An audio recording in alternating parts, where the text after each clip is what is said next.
Buenas tardes, queridos hermanos y hermanas que nos escuchan en esta tarde. Estoy aquí acompañado, le habla su servidor Luis Brizuela, estoy aquí acompañado del hermano pastor Henry Ramírez, el hermano Víctor Villalobos y Edwin Molina. En esta tarde vamos a iniciar un nuevo tema referente a las características de la verdadera iglesia de Jesucristo. Y para esto vamos a entrar un poquito en el libro de los Hechos, no va a ser un estudio sobre los Hechos, sino encontrar algunos textos que nos den luz sobre cómo se conducía la iglesia de Cristo en sus inicios y con esto tratar de, obviamente, imitar la conducta de los hermanos. Primeramente vamos a orar y el hermano Víctor Villalobos nos va a dirigir en una oración. Estoy atrapado con una mascarilla, hermano. Padre bueno, una vez más nos permites estar aquí reunidos en tu santo nombre, Señor. Gracias a Dios por en el nombre de Jesús de Nazaret. Esta buena oportunidad, Señor, de compartir con hermanos y hermanas, Señor, compartir con una audiencia, Señor, tu palabra.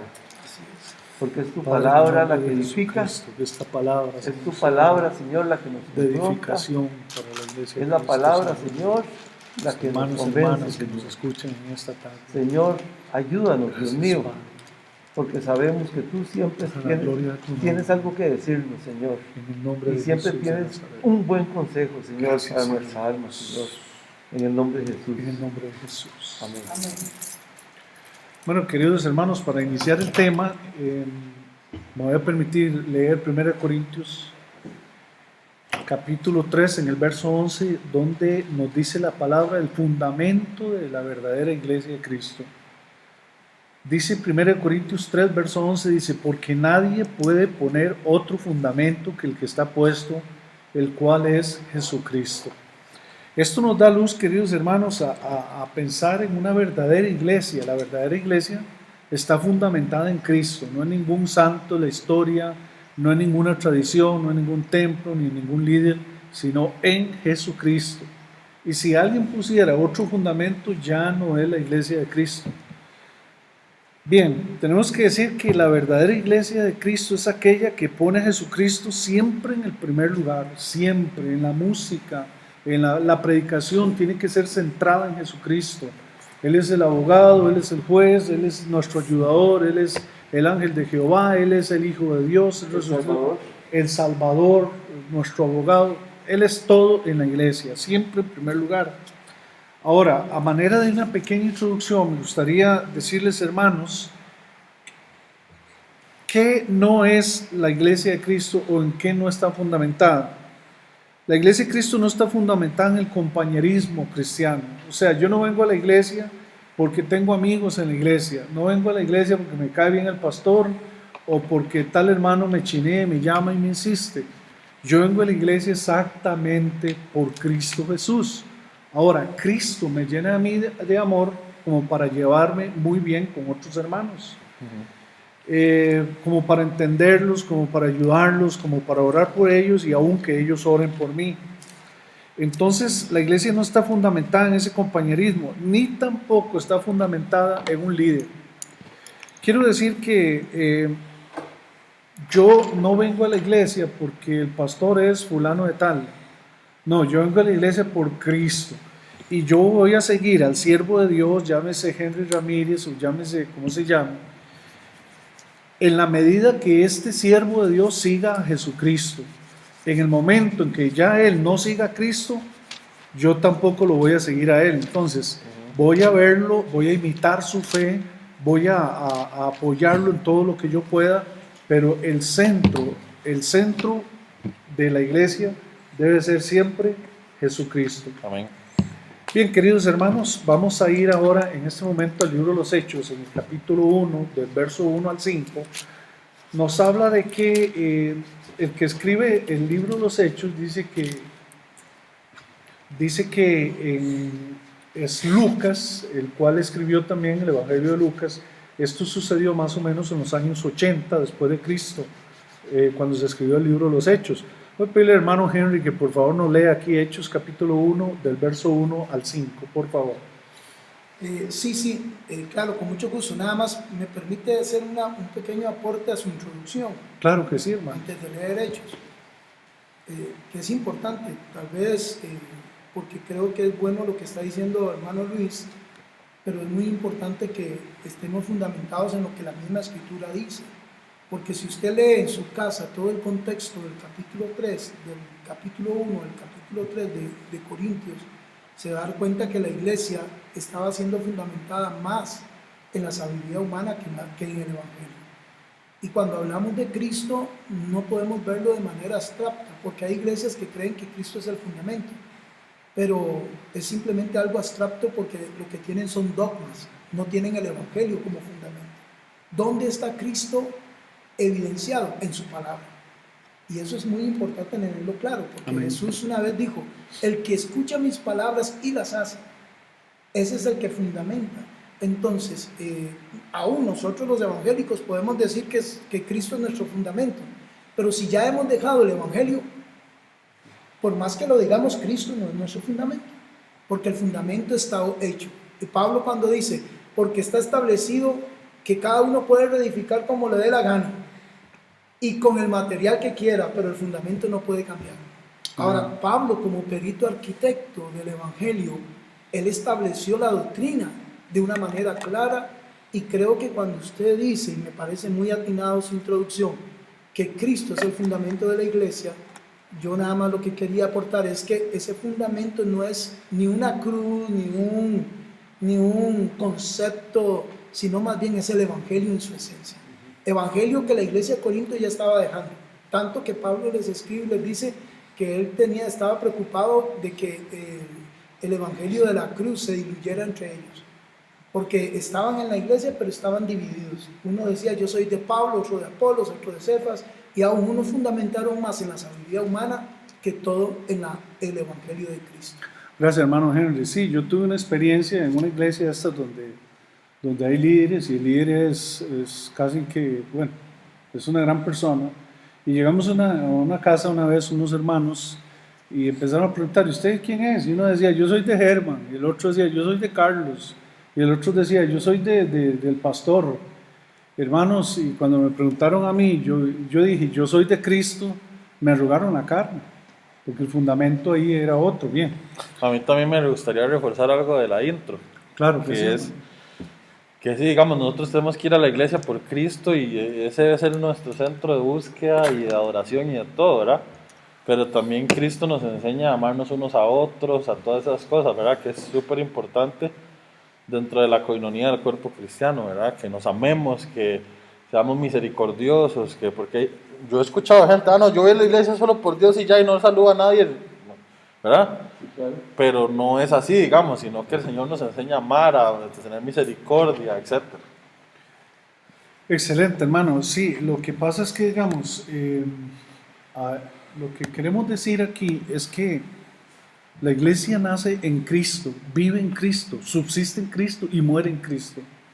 O sea, ya lo demás, como amar a los hermanos, como abrazarlos, saludarlos, visitarlos, orar por ellos, o que oren por uno, o incluso los servicios ministeriales, o todas estas cosas, todo esto es muy secundario a la persona de Cristo, que bien el hermano pastor nos enseñaba que obviamente eso va ligado a la obediencia a las palabras de Cristo, obviamente. Bien, yo le pedí al hermano que por favor me leyera o nos leyera en esta tarde Hechos 1 del 1 al 5, por favor. En el primer tratado, Teófilo, hablé acerca de todas las cosas que Jesús comenzó a hacer y a enseñar, hasta el día en que fue recibido arriba, después de haber dado mandamiento por el Espíritu Santo a los apóstoles que había escogido, a quienes también después de haber padecido, se presentó vivo con muchas pruebas indubitables, apareciéndose durante 40 días y hablándoles acerca del reino de Dios. Y estando juntos les mandó que no se fueran de Jerusalén, sino que esperasen la promesa del Padre, la cual les dijo, oíste de mí. Porque Juan ciertamente bautizó con agua, mas vosotros seréis bautizados con el Espíritu Santo dentro de no muchos días. Muy bien, hay una parte ahí en el verso 4 y en el verso 5 que leía el hermano, donde el Señor les dice a ellos que vayan a Jerusalén y no se muevan de ahí. El contexto antes de esto, lo que dice Mateo, es que el Señor los manda a las naciones y les dice, vayan por todo el mundo y prediquen el Evangelio a toda criatura. El que creyere será y fuere bautizado será salvo, y el que no creyere, bueno. Entonces el contexto es salir hacia todo el mundo, pero en este momento encontramos en este texto, queridos hermanos, que el Señor les dice, esperen en Jerusalén. ¿Por qué tienen que esperar ahí? Porque en ese momento iban a recibir la promesa del Espíritu Santo. Jesucristo dijo, conviene que yo me vaya para que venga el Consolador. Entonces aquí en el verso 5, 4 y 5 vemos la importancia de una persona que aparece aquí en el libro de los Hechos, que es el Espíritu Santo. Quería preguntarle primeramente al pastor hermano Henry, ¿por qué es tan importante el Espíritu Santo en la iglesia? Bueno, eso se puede hablar mucho, largo y tendido, pero básicamente hay varios aspectos. Uno, porque la iglesia no existe sin el Espíritu Santo. Amén. Una iglesia sin el Espíritu Santo es una religión, nada más. Dos, porque es el Espíritu de Dios el que la guía a toda verdad. Jesús le dijo que cuando Él se iba a ir, iba a venir el otro Consolador, el cual les iba a guiar y les iba a enseñar. Entonces, aunque los apóstoles nos dejaron las palabras escritas, es el Espíritu que nos da entendimiento de ellas. Una persona sin el Espíritu de Dios no puede entender las cosas espirituales. Amén. De hecho, lo dice Pablo ahí en Corintios, en 2 de Corintios capítulo 2, que el hombre natural no puede captar las cosas que son del Espíritu, porque para él son locura. Pero los que tenemos el Espíritu de Dios, por supuesto que tenemos entendimiento, y se nos parece más bien extraño que la gente no entienda algo tan claro, pero en realidad no es porque seamos muy inteligentes, es porque el Espíritu nos dio entendimiento de su palabra. Puedo hablar muchas cosas, pero básicamente eso es lo que yo creo. Gracias, querido pastor, me encantó, me gustó mucho esa parte, me llenó, que dice usted, hermano, que la iglesia no existe si no está el Espíritu Santo. Es que esa es una realidad.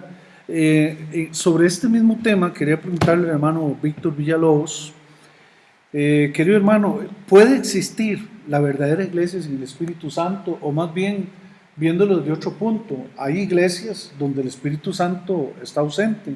¿Qué nos puede decir sobre este asunto, querido hermano? Correcto, hermano. Una iglesia sin el Espíritu Santo puede ser un club social, puede ser un ente religioso, puede ser un ente filosófico, puede ser lo que sea. Hasta puede ser de bien social, pero no puede ser la iglesia de Jesucristo. Porque, como bien apuntaba Henry, digamos, no solamente lo que decía Henry, que es el que nos guía a toda verdad, el que nos ilumina, sino el que nos transforma. Una iglesia que no tenga transformación simplemente es una religión, ¿verdad? Una iglesia sin transformación. Entonces, el Espíritu Santo es el poder. Luego, ahí cuando nos van narrando Hechos, va a hablar de el poder de Dios. Incluso se habla también en Romanos, que es el poder de Dios. O sea, es la dinamita, pero no la dinamita que destruye, sino la dinamita que construye.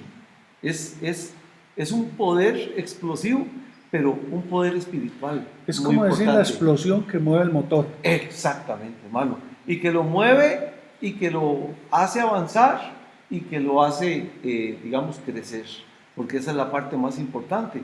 Digamos, entonces, ¿qué pasa si en la iglesia no está el Espíritu Santo? La predicación es hueca. La doctrina es hueca. O sea, todo es hueco, todo es aparente. Hasta puede ser muy bonito. Es más, ahí va un impío a una iglesia de esas y es muy posible que se sienta bien. Porque, digamos, el concepto es sentirme bien. Positivismo, o mandame esa vibra positiva, no sé si lo he oído. Correcto. Mándame esa vibra, yo necesito esa vibra. Entonces, pero no puede ser jamás. Y donde está el Espíritu de Dios, dice la palabra de Dios, ahí hay libertad. Pero libertad de esa esclavitud religiosa y de la esclavitud de este mundo, por así decirlo. Querido hermano, dice la Escritura que Jesucristo, hablando del Espíritu Santo, dice, porque tomará de lo mío y os lo hará saber. Sí, O sea, entiendo que una iglesia sin Espíritu Santo es una iglesia donde no hay revelación, donde, digamos, puede existir, por ejemplo, como un club de leones, donde se recoge dinero, donde hay actividades, pero no hay eso que impulsa hacia adelante, hacia una nueva transformación. O sea, es una hueca, un muerto, como decía el hermano Víctor. Nada más, ¿puedo aportarle Claro algo? que sí, hermano. Algo que decía Víctor es muy importante. La idea del Espíritu Santo es que también hay que, disculpe tal vez que no es que quiera hilar fino, no, sino es que hay ideas muy abstractas, Ajá. que si no se puntualizan, entonces la gente como que de alguna manera sí lo ha oído tanto, pero no. Entonces, Cristo hoy en día está revelado en la Escritura y el Espíritu es el que revela a Cristo en la Escritura. Amén. Entonces, porque muchas veces oímos movimientos espirituales y del Espíritu, pero la palabra no aparece en ningún lado. Entonces, cuando nos damos cuenta, genera una confusión tan terrible en el corazón del pueblo, Claro. en donde hacen creer al pueblo que eso es obra del Espíritu de Dios, como tal vez hablaban hasta los indios, o los indios nativos de ciertas regiones, que hablaban del espíritu creador y cosas de esas. Sí, Pero ¿qué sucede? Que el espíritu nunca va a obrar en otra dirección más que en la palabra. Amén. Nunca, el espíritu nunca va. Usted bien dijo, Jesús dijo, Él tomará de lo mío. Ahora, ¿qué es lo de Cristo sino su palabra? Sí, Amén. Exactamente, y Él lo revela. Entonces, para tener conciencia de que es el Espíritu, porque muchas religiones hablan del Espíritu Santo también, Amén. como hablan de Cristo, pero al final es tan abstracto eso que lo que hacen es confundir a la gente. Claro. Sí, digamos, hay iglesias evangélicas en la actualidad que usted los oye hablar del Espíritu Santo y uno dice, wow, pero cuando usted los escucha, lo que están diciendo no tiene nada que ver con respecto a la palabra. Eso lo que genera es más bien una perturbación y una confusión a tal nivel que sencillamente la gente entonces ya no sabe ni a dónde buscar. Sí. El Espíritu toma lo de Cristo y nos lo hace saber. Él Amén. Nos guía a la verdad, Amén. No a ningún otro tipo de movimiento. Me gustaría reforzar mucho eso que dice Henry, porque me parece muy importante y me parece que eso edifica demasiado. Sí, mire, amén. Mire, por televisión ahora se han alborotado un poco de canales ahí donde aparece gente hablando del Espíritu Santo, hasta hay una iglesia que es del movimiento del Espíritu Santo y todo lo demás. Pero tenemos que tener mucho cuidado, porque el Espíritu Santo lo que va a tomar es la palabra de Dios. Amén. El Espíritu Santo no se mueve con esos movimientos ni místicos ni extraños, donde la gente se tira en el suelo, le sale espuma por la boca, se muere risa, y eso es el Espíritu Santo. No. Eso son cosas falsas, eso son señales falsas. En realidad, si hay alguien que le permita a uno tener un control importante sobre la vida de uno, es el Espíritu Santo. Como le pasó a aquella en las elecciones. No. Sí, con el Ramacheca. Es lo mismo. Pero hay que tener mucho cuidado, porque el Espíritu Santo siempre nos va a revelar la palabra. Y no solo eso, hay algo lindísimo, fundamental. El Espíritu Santo es el que nos lleva a ser hacedores de la palabra. Cuando uno hace algo que agrada a Dios, en realidad no es tanto ni uno, es el Espíritu Santo dentro de uno. Y esas son cosas muy importantes, porque hay una consonancia, hay una armonía perfecta, por así decirlo, entre el Espíritu Santo y la palabra de Dios. Muy bien, queridos hermanos, miren, hay un asunto que sí está claro y que también yo quisiera que los hermanos y hermanas se den cuenta de que realmente la iglesia es operada por el Espíritu Santo. Cuando digo operada, quiero decir que es que el Espíritu es el que opera, Él es el que puso el pastor, Él es el que le da la revelación al pastor, Él es el que trae a la gente, el que las añade, el que los sostiene, el que los regenera, los cambia. O sea, una iglesia sin Espíritu Santo exactamente no es iglesia, como decía. Tiene que tener ese sello, que el Espíritu Santo esté ahí presente, dando la aprobación, el sello de que realmente es la iglesia de Cristo. No quiero pecarle, Va a seguir, hermano. pero es que también tenemos que encontrarnos ante una realidad. Hay verdadera iglesia que ha contristado el Espíritu. Hay verdadera iglesia que el Espíritu está constantemente, y ellos, al ser tan inmaduros o carnales, o sencillamente al no tener claridad de la verdad del Evangelio, son gente que ama a Dios, que realmente han nacido de nuevo, tal vez tienen el Espíritu de Dios, pero están en ese conflicto en donde muchas veces se encuentran donde, sí, nosotros queremos el Espíritu de Dios, aleluya, pero sencillamente creen que el Espíritu de Dios es un sentir, entonces se van más hacia el sentir que todo hacia la verdad. Ahora, ¿qué sucede? Tal vez no podemos, tal vez generalizar que no son iglesia porque no hacen esto, no hacen lo otro, hay que tener cuidado. Tal vez lo que debemos enfocarnos es en que la iglesia solo Dios la conoce. Hay un libro que estamos estudiando en el seminario que llevamos, Solai, habla de la iglesia visible y la iglesia invisible. Y entonces hace ver que la iglesia visible son los que se congregan, pero la iglesia invisible solo Dios la conoce, porque solo Dios sabe quiénes son de Él. Entonces nosotros podemos hablar de la iglesia visible, porque los vemos, pero al final solo Dios conoce quiénes son de Él.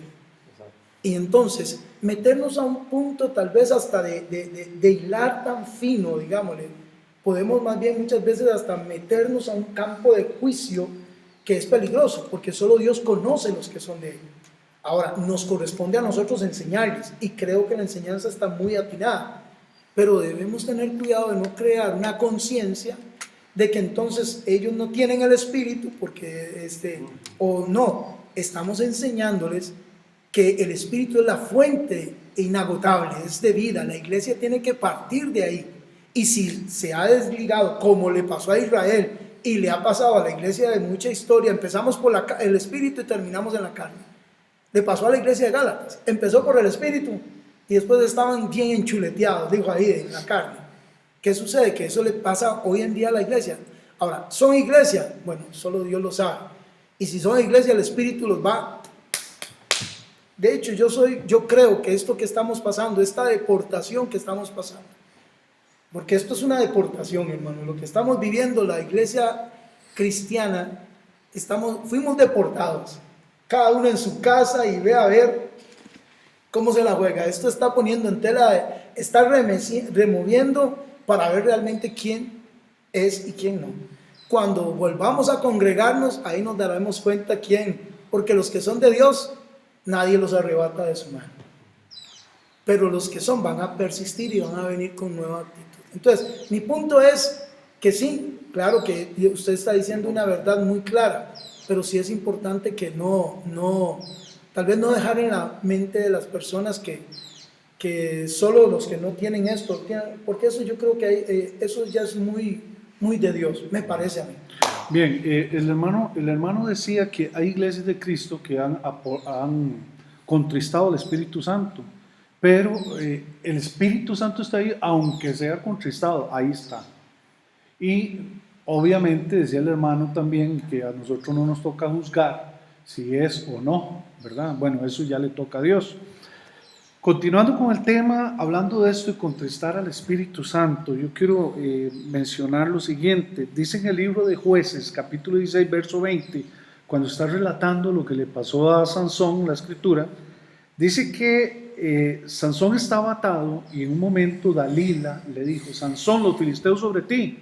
Y entonces dice que cuando Sansón despertó dijo: yo voy a salir como todas las otras veces. Y entonces dice que él lo que hacía era que reventaba los hilos, reventaba lo que le habían puesto y quedaba libre. Pero esta vez dice el 16:20, pero no sabía que el Señor ya se había apartado de él. Con respecto a eso, contristar al Espíritu Santo, hay muchas iglesias o muchas personas también, o líderes también, que no saben que el Espíritu Santo ya está contristado o se aparta, bueno, en este caso, contristado, ¿verdad? Yo quería hacer una pregunta aquí al hermano Edwin. Querido hermano, ¿qué sucedería si la iglesia tuviera líderes sin el Espíritu Santo, que tienen al Espíritu contristado? Por ejemplo, en el caso de la música, yo conozco gente que no se han convertido, o sea, no dan pruebas, ¿verdad?, de que sean verdaderos creyentes y cantan, y esa música se canta en las iglesias. He escuchado cantantes cristianos, líderes de música que se vuelven al homosexualismo, o como hay un hombre por ahí muy famoso que dice, yo quiero cantar ahora canciones más mundanas, o sea, quiero cantarle al mundo. Entonces, querido hermano Edwin, quería preguntarle, ¿qué sucede en una iglesia donde sus líderes tienen el espíritu contristado? Bueno, yo lo que pienso que primero de todo o sea, el liderazgo es una aptitud, digamos, de la persona. Balbino Vargas es un líder nato a la gente. Hugo Chávez era un líder, ¿verdad? Entonces, ahí es la diferencia. Primero es que, digamos, muchas personas tienen un liderazgo, son líderes y no necesariamente son cristianos, ni necesariamente sirven en la iglesia. Habemos muchos líderes en las iglesias. Entonces, yo creo que primero de todo, en las iglesias puede haber líderes que la diferencia es que si hay alguien que no tiene el Espíritu Santo, es porque no ha recibido al Señor como su Salvador, ¿verdad? No le ha entregado su vida a Cristo. Entonces, el primer punto es ese, porque hay personas en la iglesia que no le han entregado su vida a Cristo, pero tienen un liderazgo, porque tienen esa aptitud de ser líderes, de jalar gente. Entonces, lo primero es eso, ¿verdad? Y también hay líderes en las iglesias que tienen contestado al Espíritu Santo, ¿verdad? Okay. Y otros, nada más para aclarar, porque a mí o sea, siempre me da risa porque el ministerio de alabanza siempre es así como, ¿verdad? Pero, o sea, en todos los ministerios, en los maestros, en todo lado, en toda la iglesia, hay líderes también que tienen contestado al Espíritu Santo, ¿verdad? Pero tal vez el ministerio de alabanza, como es un ministerio tan figurativo, lo vemos más, ¿verdad? Pero en todo lado, como hay pastores, como aquel chaval sin decir nombres se ha ido al mundo, ¿verdad? Canta lindísimo y se ha ido al mundo 4 veces y cada vez que se seguro se le va la platica, ¿verdad? Vuelve y graba otra vez, y la gente danza y todo, ¿verdad? Y lo pasa mucho, digamos, ¿verdad? Pero sí, yo creo que ahí yo sí quisiera aclarar eso, digamos, que el liderazgo es una aptitud de la persona, ¿verdad? En desenvolverse, en hablar, en desarrollarse, ¿verdad? Bueno, hermano, estamos hablando, digamos, de lo que es la iglesia de Cristo, o sea, sabemos que hay mucha gente que tiene ese don de liderazgo, eso se encuentra en las escuelas, en la calle, en los buses, se encuentra en una venta de verduras, en donde sea, pero estamos hablando de liderazgo dentro de la iglesia de Cristo. Sí, pero es que yo digo ese punto porque puede haber personas dentro de la iglesia que sean líderes, pero que no tengan el Espíritu Santo. Un ejemplo, digamos, el hermano Luis Brizuela es un hermano que tiene un don de liderazgo, pero su liderazgo no es en música, como el hermano Edwin, o digamos, líderes de jóvenes, o digamos, líderes de varones o de matrimonios, o por ejemplo, vamos a ver, yo estuve en una iglesia y a mí me consta, fui testigo presencial de esto, de un músico, un director de música que terminaba de ministrar al Señor y se iban detrás de la iglesia a fumar marihuana hasta que fueron sorprendidos y estas personas fueron puestos en disciplina y lo que hicieron fue que se fueron al mundo a seguir fumando marihuana, ¿verdad? Entonces, digamos, ¿qué es lo que sucede, queridos hermanos, cuando, bueno, lo que dice el libro de Proverbios, hay de ti pueblo cuando tus líderes son impíos? Sí, querido hermano. Bueno, es que usted puntualizó mucho el aspecto de si tienen el espíritu contristado. Uh-huh. Ahora, es que una cosa es que un líder contrista el espíritu porque él va a entrar en un proceso. Uh-huh. Digamos, uno como líder entra en un proceso. Yo quisiera no reconocerlo, pero yo he contristado el Espíritu en muchas ocasiones. Confirmo. Y para vergüenza mía tengo que reconocerlo, pero para la gloria de Dios tengo que También. decirlo. Ahora, ¿qué sucede cuando eso ha pasado en mi vida? Obviamente entro en una crisis, en un proceso, en una situación en donde, como el Espíritu sigue en mí, entonces comienza el Señor a entrar en un proceso de quebrantamiento, de dolor, de tristeza, hasta que yo haga los cambios y los ajustes necesarios. Entonces, en ese sentido, mi liderazgo no vino a influir mal, sino más bien vino Dios a tratar conmigo. ¿Para qué? Para que yo siga haciendo lo que Él quiere. Sí. Por eso es que el llamamiento y los dones son irrevocables. Entonces, pero si yo persisto en la actitud pecaminosa, ya no tengo el espíritu contristado, no tengo el espíritu. Es que una cosa es definir si lo tengo o no lo tengo. Bien decía Víctor ahora, el espíritu nos lleva a la transformación. Entonces, cuando nosotros tenemos el Espíritu de Dios, Él nos convence de pecado, de juicio y de justicia. Entonces, una persona que es pastor, es líder, es que sea, tiene el Espíritu de Dios, va a entrar en esos procesos de desaliento, de desánimo, que pecó y que entra en una lucha constante hasta que se amolde.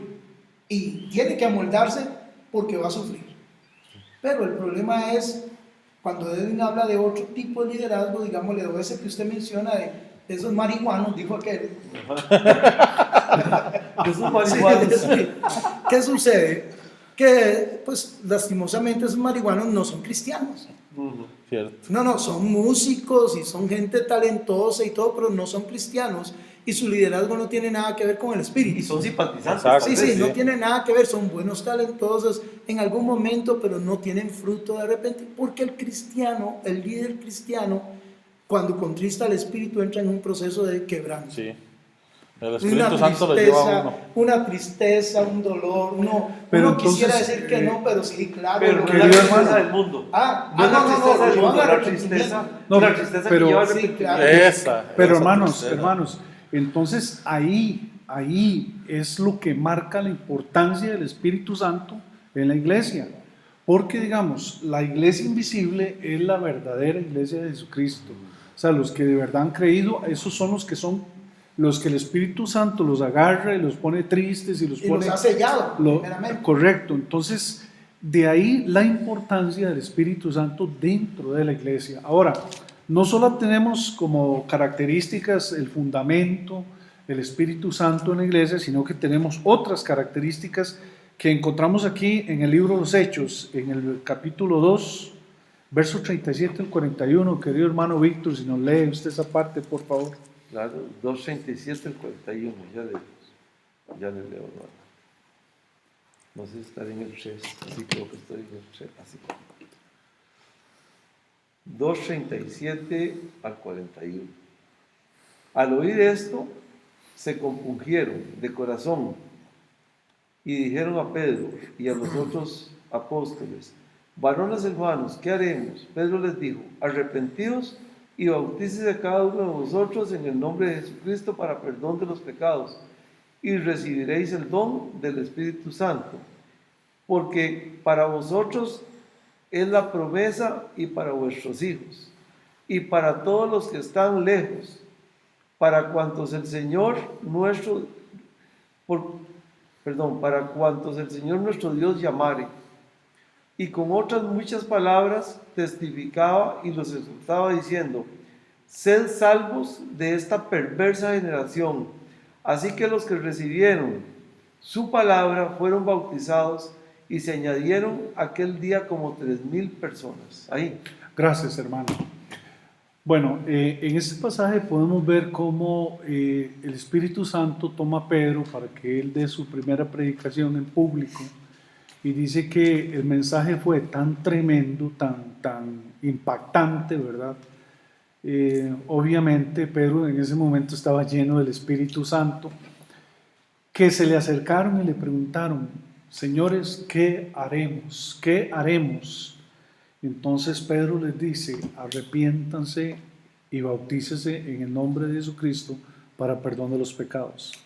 Queridos hermanos, algo importantísimo: una persona que no se ha arrepentido no es parte todavía de la Iglesia de Cristo.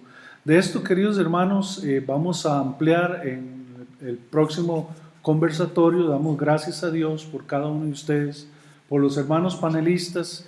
Que Dios les bendiga mucho. Tomen esta palabra y guárdenla en su corazón.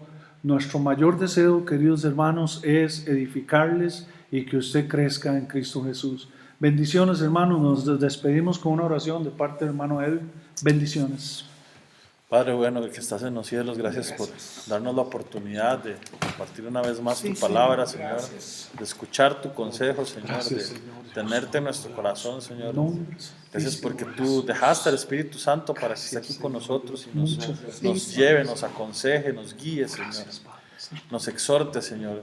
Te pedimos por cada una de las personas, los hermanos que escuchan este audio, para que tú los guardes, Señor, para que tú los protejas, los bendigas, Señor, y que podamos seguir la próxima semana compartiendo y escudriñando tu palabra. En nombre de Jesús. Amén.